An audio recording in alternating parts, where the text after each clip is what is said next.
Muchas gracias por su asistencia. En nombre del doctor Padilla, el director de docencia, y el mío propio, doctor Lur, de la oficina de docencia, agradecerle su asistencia, agradecerle a la doctora Patricia Yaque por la deferencia que siempre tiene con la unidad de investigación de docencia, en darnos sus maravillosas conferencias. En este caso tenemos malformaciones pulmonares. La doctora es neumóloga pediatra y vamos a escucharla con mucha atención. Muchas gracias.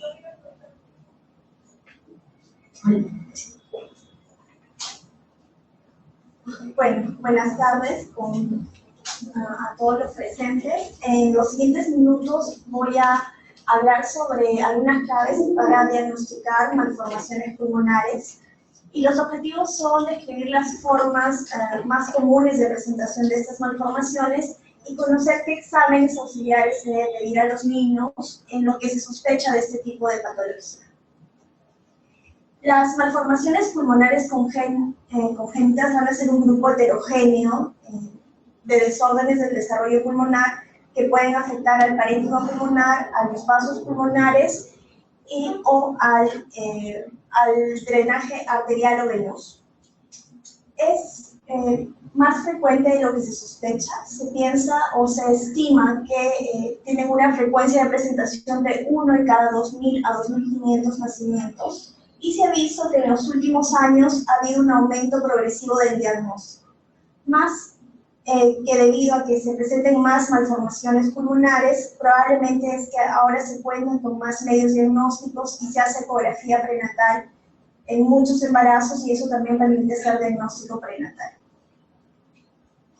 Las malformaciones pulmonares pueden ser lesiones parenquimales, pueden ser lesiones vasculares o pueden ser lesiones mixtas que tengan compromiso parenquimal y vascular. ¿Cuándo se origina? La mayoría de las malformaciones pulmonares se van a generar en la etapa pseudoglandular del desarrollo pulmonar, entre las semanas 6 y 16. Ahí se generan el spam, quiste broncogénico, secuestro pulmonar, ya que es en esta etapa donde se da el desarrollo de los túbulos bronquiales. Si hay alguna alteración en etapas más tempranas, donde incluso se produce la yema pulmonar, va a haber agenesia pulmonar, falta del desarrollo total de vasos y parénquima pulmonares. Y si hay trastornos en el número de sáculos o alveolos en etapas posteriores del desarrollo pulmonar, hacia más de la semana 26, se va a producir hipoplasia pulmonar, ¿no? Entonces, de acuerdo a la etapa del desarrollo pulmonar en que hay alteraciones, se van a producir los diferentes tipos de malformación pulmonar.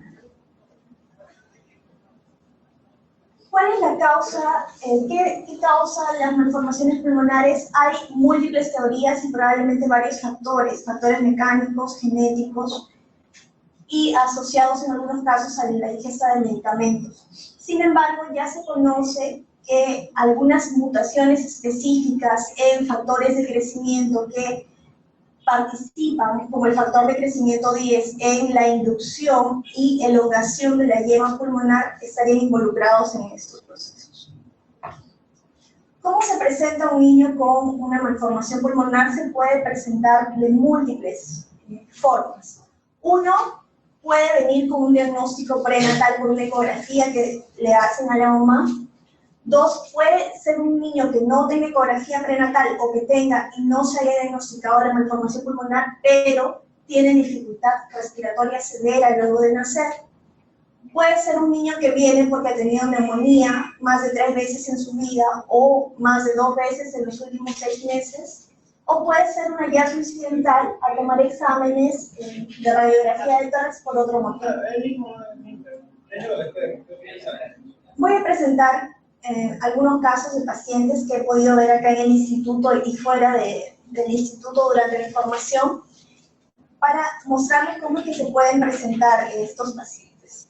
El caso 1 es María, es una paciente de 32 años, es una gestante que tiene 37 semanas de embarazo y hace una interconsulta a pediatría por el hallazgo incidental de una masa pulmonar fetal en una ecografía del segundo trimestre. En este caso, lo más apropiado sería, uno, terminar la gestación, realizar una ecografía del tercer trimestre, realizar una resonancia magnética, dejar que la gestación llegue a término y luego hacer una radiografía cuando el niño nazca, observar si el niño no presenta dificultad respiratoria, al nacer no hacer más cesáreas. ¿Se les ocurre alguna respuesta?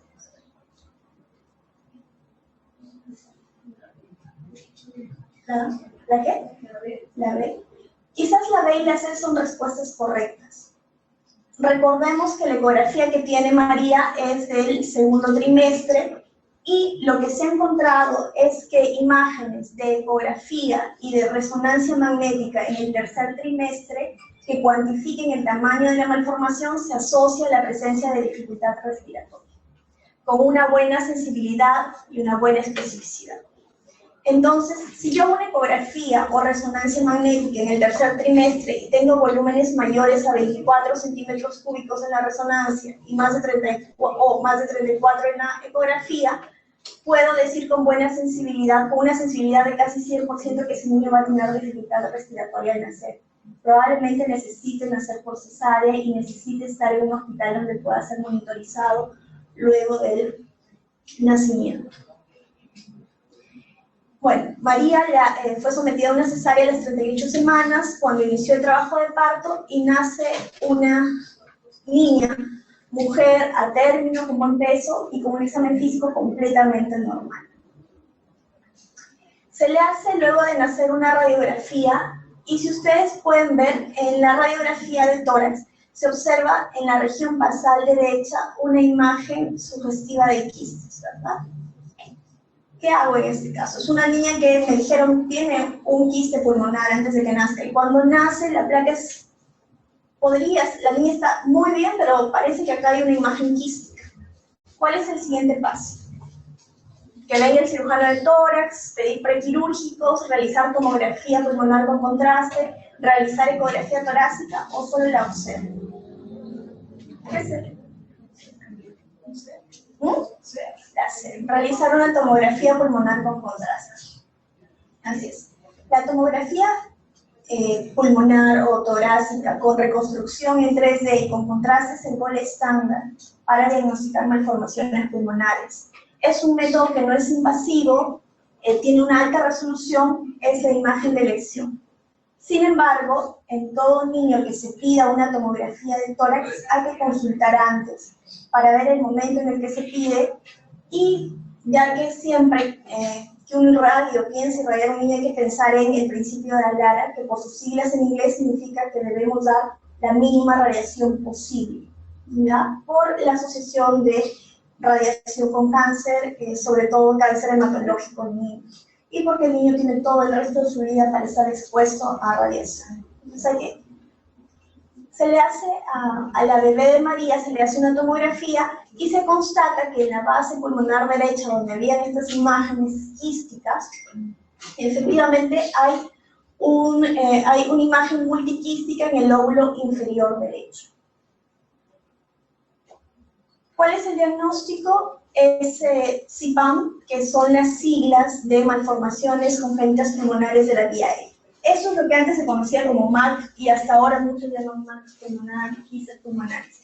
Ya no se llama más MAC, malformación adenomatoidea quística, porque solamente los tipos 1, 2 y 4 tienen lesiones quísticas y solamente el tipo 3 tiene compromiso o tejido adenomatoideo. Entonces, cuando encontremos imágenes quísticas congénitas pulmonares, el nuevo nombre es el CIPAM, y es así como podemos encontrar ahora en la literatura.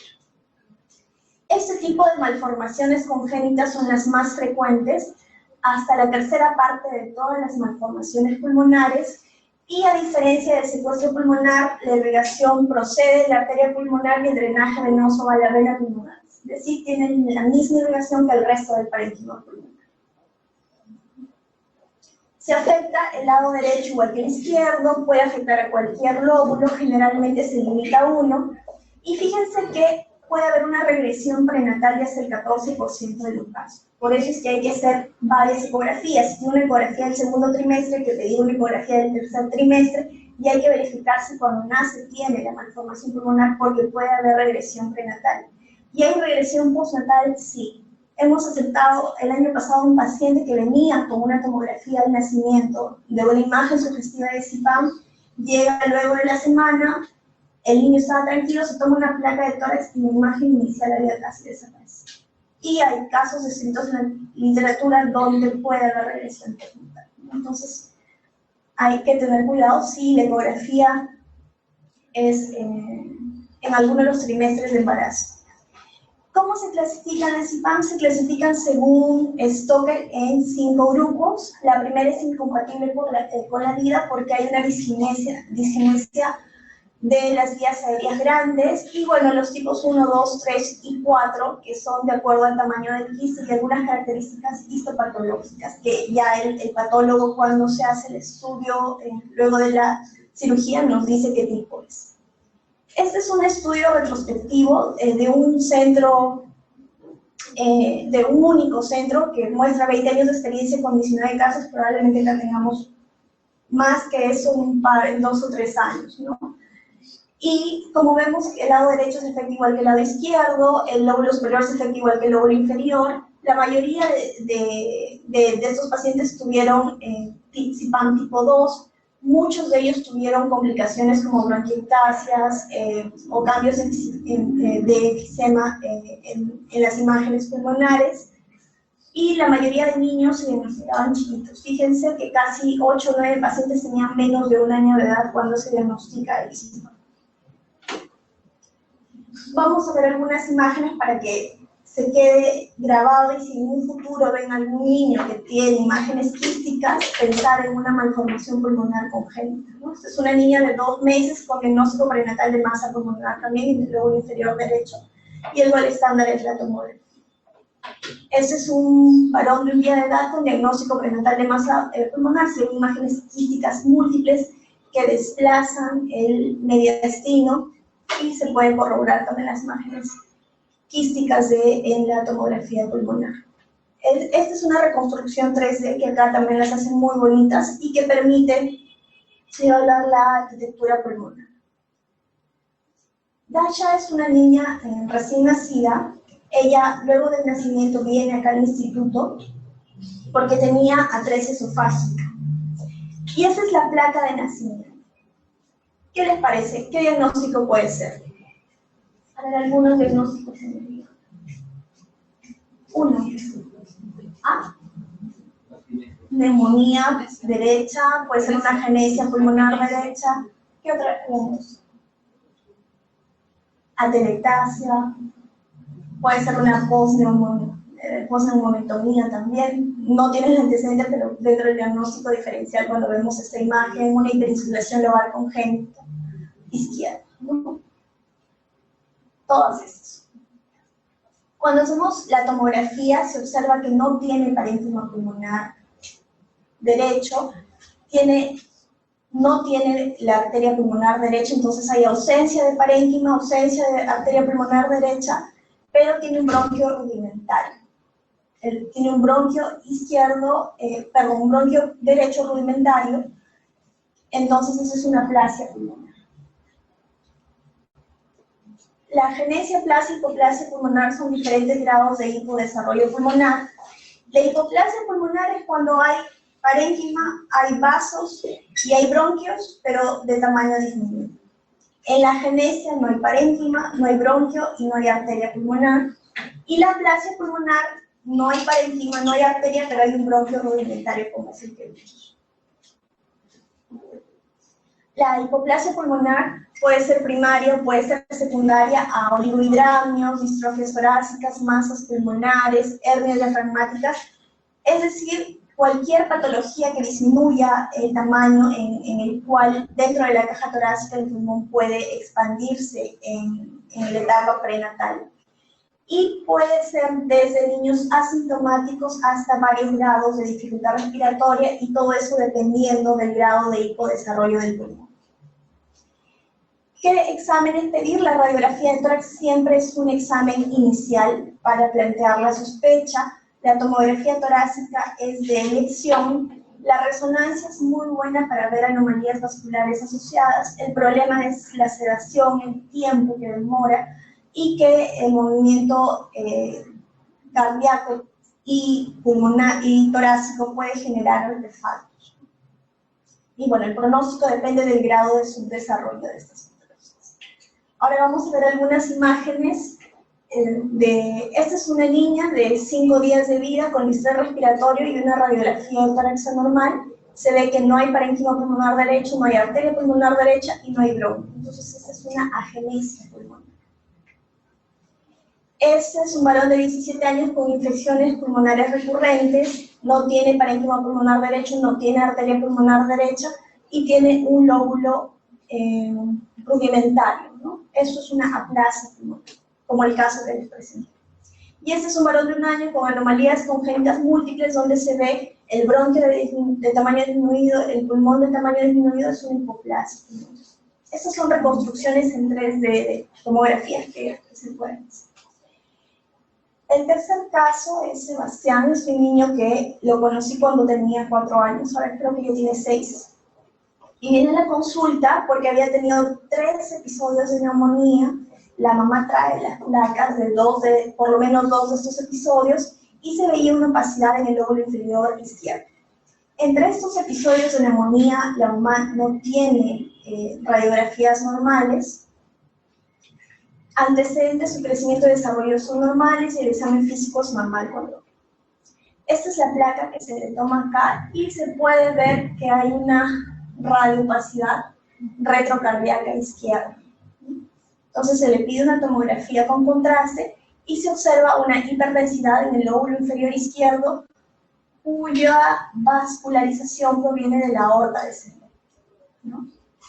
Y la reconstrucción que se hace acá en 3D se observa, está al otro lado, como en el lado izquierdo, sino que se mira desde atrás, la vasculatura de esta parte del parénquima pulmonar viene de la aorta descendente. Es un secuestro pulmonar. El secuestro pulmonar es una porción de tejido pulmonar, uno, que no funciona, no hace intercambio gaseoso con el medio ambiente, 2, no está comunicado con el resto del árbol traqueobronquial, y 3, la irrigación arterial que recibe viene de una arteria sistémica, no es la misma que el resto de los está llevando a cabo. El tipo de secuestro pulmonar más frecuente es intralobar, que es aquel tipo de secuestro pulmonar que está recubierto por la misma pleura que el resto del pulmón, y de manera menos frecuente el extralobar. El extralobar se suele asociar a otro tipo de malformaciones cardíacas. El secuestro pulmonar se suele ver como una masa sólida, incluso puede verse como una masa quística, puede tener o no nivel aéreo, puede estar o no cavitado. La ecografía torácica en niños pequeños, al tener una pared torácica delgada, es útil para diagnosticarlo, y como en todas las malformaciones pulmonares, la tomografía torácica con contraste y con reconstrucción 3D es de elección para su diagnóstico. Algunas imágenes de secuestro pulmonar, vemos cómo la irrigación viene de ese lóbulo inferior izquierdo, viene de la arteria aorta descendente, imágenes en 3D, y se constata en el acto quirúrgico, ¿no? Hay un paciente varón de 8 meses con una masa pulmonar.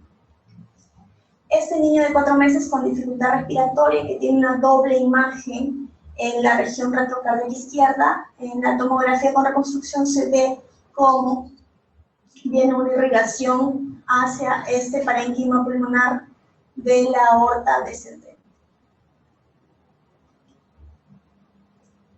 Otro caso que les presento es de Quilla, que es una niña de 9 meses. El niñito que les comenté, el niño anterior, había hecho neumonía recurrente, tiene indicación quirúrgica, pero sus papás se han negado al procedimiento a pesar de que se ha conversado con el cirujano del tórax, y está en observación, ¿no? Si los papás no quieren la cirugía, viene por lo menos una vez al año con episodio de tos y fiebre que se maneja con antibiótico, pero se negó a la cirugía. La primera niñita, Dasha, de la aplasia pulmonar, la operaron, le hicieron el cierre de la fístula, anastomosaron el esófago, y vienen sus controles, y viene pues una vez cada 6 meses. Ha tenido una evolución favorable. Quilla, de 9 meses, Es una niña que la conozco acá en el instituto también, y ella viene porque tenía estrabismo y le iban a someter a una cirugía, y en el prequirúrgico encuentran una radiografía de tórax anormal y por eso le envían a neumología sin ningún otro síntoma, previamente sana, con crecimiento y desarrollo normales y un examen físico normal. Esta es la radiografía de quilla, donde se ve el pulmón izquierdo hiperinsuflado que desplaza al mediastino hacia el lado contralateral. Diagnósticos diferenciales: hipoplasia pulmonar derecha, atelectasia pulmonar derecha o hiperinsuflación pulmonar izquierda. ¿Cuál sería la conducta a seguir? Bueno, esta es una imagen característica de una hiperinsuflación lobar congénita izquierda. Y en estos casos, ¿se les ocurre cuál sería la conducta a seguir? Preparar para cirugía, interconsultar a cirugía de tórax, tomar tomografía con contraste, realizar fibrobroncoscopía o hacer un seguimiento cercano. Hacer una tomografía, que es de elección para todas las malformaciones pulmonares, y además, en este caso, hacer una broncoscopía. La hiperinsuflación lobar congénita es una sobredistensión que aparece en la etapa postnatal de los alveolos. Son alveolos normales, pero pueden estar o aumentados en número o aumentados en tamaño. Pero si hacemos biopsia, es un pulmón histológicamente normal. Es un pulmón que hace intercambio gaseoso y antes se llamaba enfisema lobar congénito, pero ya no tiene ese nombre porque el enfisema implica una destrucción de las paredes alveolares y en la hiperinsuflación no hay destrucción de paredes alveolares, solo sobredistensión. Generalmente se presenta en niños en la infancia temprana y afecta más comúnmente el lóbulo superior izquierdo. ¿Por qué hacemos broncoscopía? Porque la etiología puede ser intrínseca, es decir,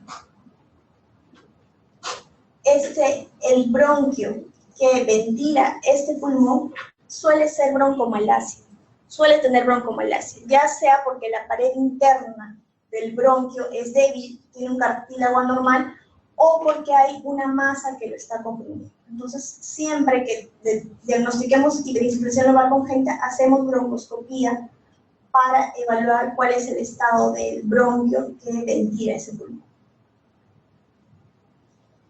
Este es un estudio de la evolución de 10 niños en más o menos 10 años en un hospital en Turquía, donde ellos describen 10 pacientes que tuvieron diagnóstico de hiperinsuflación lobar congénita y la mayoría de ellos fueron sometidos a lobectomía, probablemente porque tenían síntomas, tenían cianosis, dificultad respiratoria. El lóbulo más afectado siempre es el lóbulo superior izquierdo, pero luego de la cirugía la gran mayoría de pacientes, excepto uno que se perdió, van bien, ¿no? Tienen un buen pronóstico. La hiperinsuflación lobar congénita puede dar síntomas al nacimiento en la tercera parte de los casos, da síntomas al primer año de vida en la mitad de ellos y el resto suele ser un hallazgo casual, como en el caso que les había descrito. Exámenes que hay que hacer: la radiografía de tórax como aproximación inicial, la gamografía, ventilación, perfusión sirve para conocer qué tanto ventila y qué tanto perfunde un pulmón hiperinsuflado, que suele ser normal. La tomografía con contrastes de lesión y la fibrobroncoscopía en todos estos pacientes por las razones que les he descrito. Esta es una niña de 2 días que tiene dificultad respiratoria progresiva y fíjense cómo en la placa inicial puede pasar como normal. Sin embargo, se toma una placa de control a las 4 horas y se ve el lóbulo superior izquierdo hiperinsuflado y a las 7 horas con mayor hiperinsuflación y ya con más distrés respiratorio. La hiperinsuflación lobar congénita ocurre luego del nacimiento, cuando el líquido pulmonar se va reemplazando por el aire de manera progresiva. Este es un niño de 3 días con dificultad respiratoria, hay hiperinsuflación del pulmón izquierdo, desplazamiento mediastinal, y vemos en la tomografía una imagen característica de hiperinsuflación pulmonar y en la reconstrucción 3D se constata lo. El penúltimo caso, aquí ya, como estaba asintomática, la hiperinsuflación lobar congénita es una hiperinsuflación de un parénquima normal. Se le hizo una broncoscopía, tenía una broncomalacia leve, se recomendó observar y seguimiento cercano. Como hace 6 meses ella se fue a Chile a vivir porque sus papás iban a trabajar allá y ya no se la ha vuelto a ver. Otro caso que tuvimos fue el de Matías, es un niño de 2 meses que lo conoció en la UCI neonatal de acá del instituto, y Matías tenía múltiples problemas. Tenía atresia esofágica, tenía una traqueostomía por un estridor muy importante, tenía malformaciones renales, tenía varios problemas, era un niño muy delicado, pero a la vez, al hacer una tomografía pulmonar, se encuentra incidentalmente esta imagen hiperdensa en la región subcarinal que disminuye ligeramente la luz del bronquio pulmonar, del bronquio derecho. Matías tenía tantas complicaciones que en ese momento el diagnóstico probable era un quiste broncogénico. Se decide observar porque no le daba mayor dificultad respiratoria, y con una traqueostomía por una traqueomalacia que tenía, él estaba en general tranquilo y tenían que solucionarle varios problemas que tenía. Matías se hospitaliza, se decide observar porque la mayoría de estos problemas pulmonares se operan si hay síntomas, pero de los 2 a los 6 meses que le dan de alta se hospitaliza como 4 veces por diagnóstico de neumonía, tos prolongada. Se decide hacer una nueva tomografía y se observa cómo el tamaño del quiste subcarinal aumenta. Ven acá, el tamaño aumenta, casi duplica o triplica su tamaño. Y igual, ¿no? Ya comprime mucho más el bronquio pulmonar derecho, causando una broncomalacia por compresión extrínseca. Probablemente se hospitalizaba porque este quiste se infectaba varias veces. Y es en ese momento que ya tiene indicación quirúrgica. Se resecó el quiste, se verificó el diagnóstico de quiste broncogénico, nunca más se volvió a hospitalizar. Y ya lo he visto un par de veces por consultorio y ya no va a NEU porque no tiene mucho problema pulmonar. Entonces, tuvo una evolución muy, muy buena. El quiste broncogénico son quistes que están llenos de moco y que la pared del quiste puede ser, si es broncogénico, tejido bronquial o pulmonar, pero también puede haber quistes entéricos donde el tejido o la capa puede estar formada por tejido que proviene del aparato digestivo. La mayoría de los quistes broncogénicos son mediastinales, hasta casi un 70% de los casos. La mayoría son asintomáticos, excepto cuando se infectan o son muy grandes y comprimen las estructuras aéreas, como les comenté de Matías.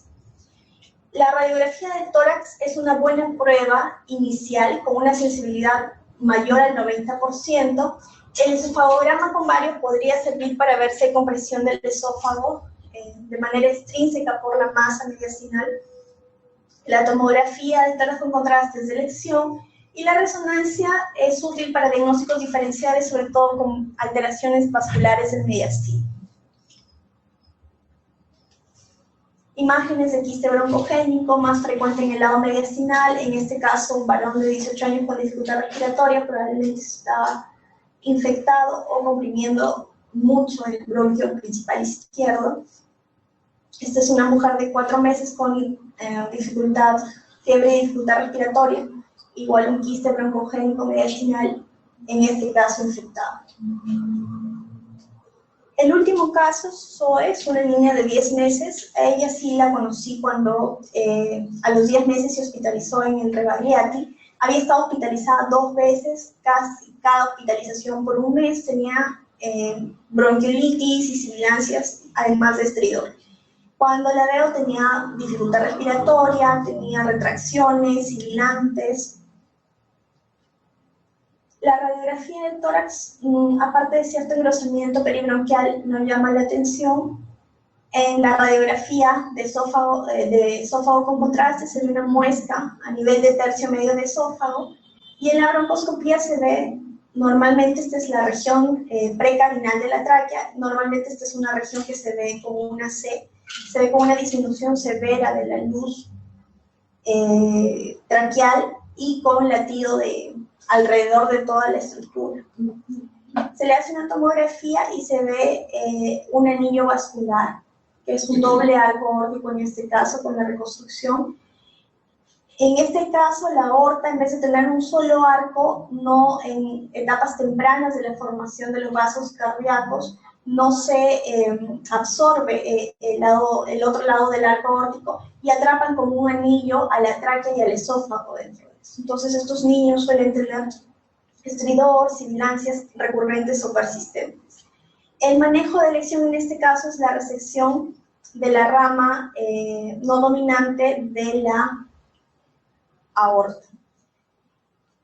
Esta niña tuvo una mala evolución porque a pesar de la cirugía que se hizo y se constató que la cirugía estaba bien hecha, tenía una traqueomalacia distal persistente porque toda la etapa del desarrollo prenatal y postnatal había estado sometida la tráquea a esta compresión.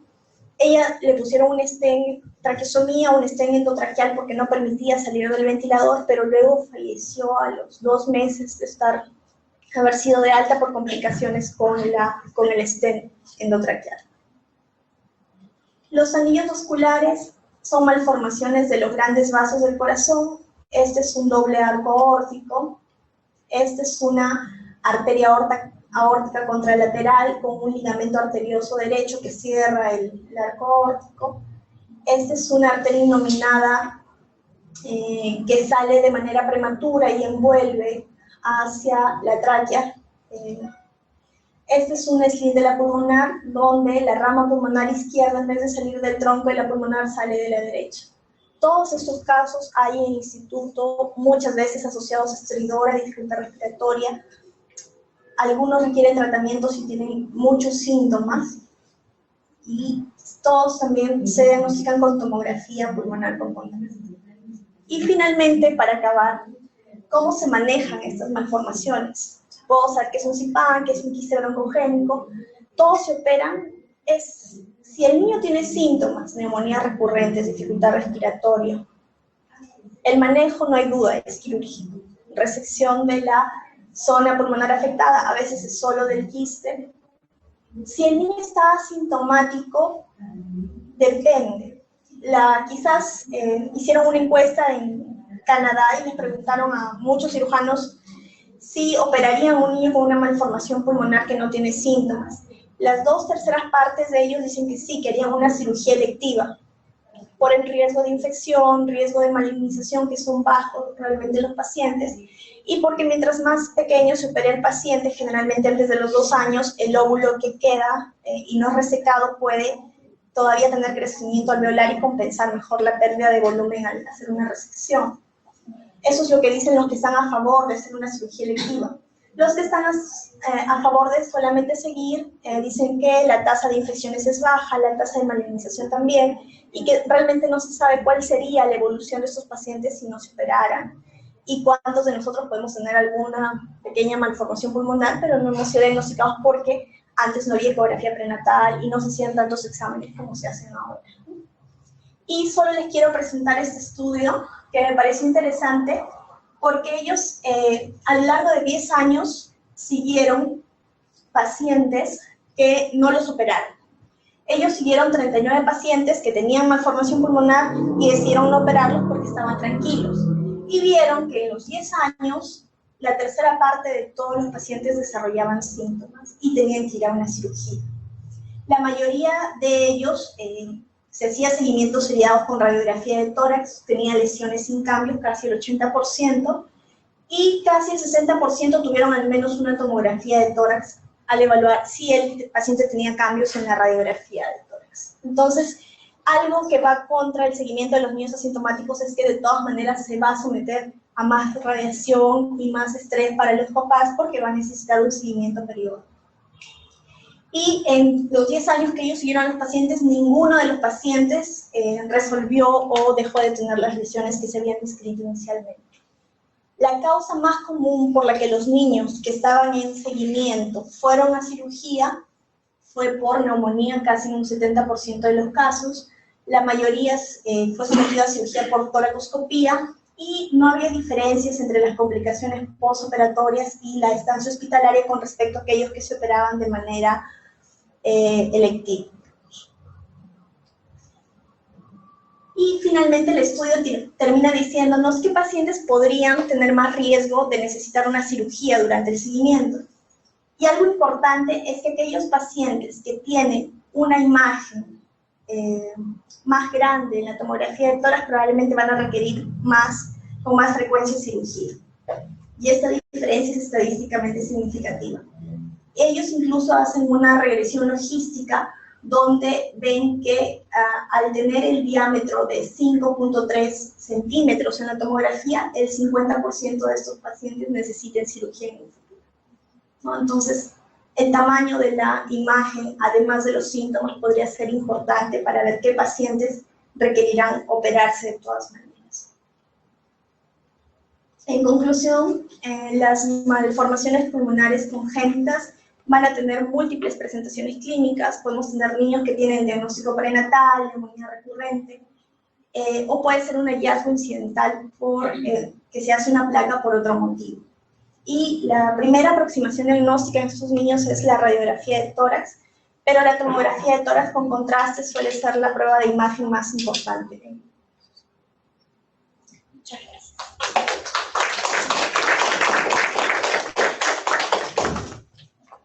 ¿Alguna pregunta?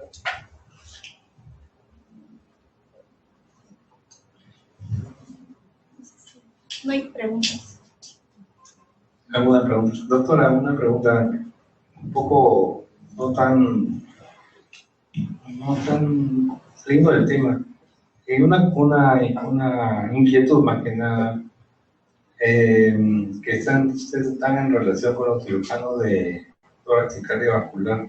Sí, también me está dando la impresión que ahora se están como que unos están dedicando solo a tórax y otro a la cirugía cardiovascular. Sí, bueno, en el hospital hay algunos cirujanos de tórax que hacen solo cirugía más cardíaca, y bueno, el doctor Gómez hace más cirugía de tórax, ¿no? Porque creo que la subespecialización también es importante en estos casos donde ya son cuadros que son raros, son complejos y no se manejan en cualquier lugar, ¿no? Estos niños, la mayoría son referidos de otro sitio porque el cirujano general, el cirujano de tórax que ve adultos no quieren operarlo, ¿no? Entonces es importante que haya alguien que se especializa en manejar esta patología, subespecialista. Muchas gracias. Bueno, si no hay ninguna otra pregunta, agradecerle a la doctora Patricia por esta ha sido otra de sus brillantes conferencias. Le vamos a dar un diploma en agradecimiento. Muchas gracias, doctora.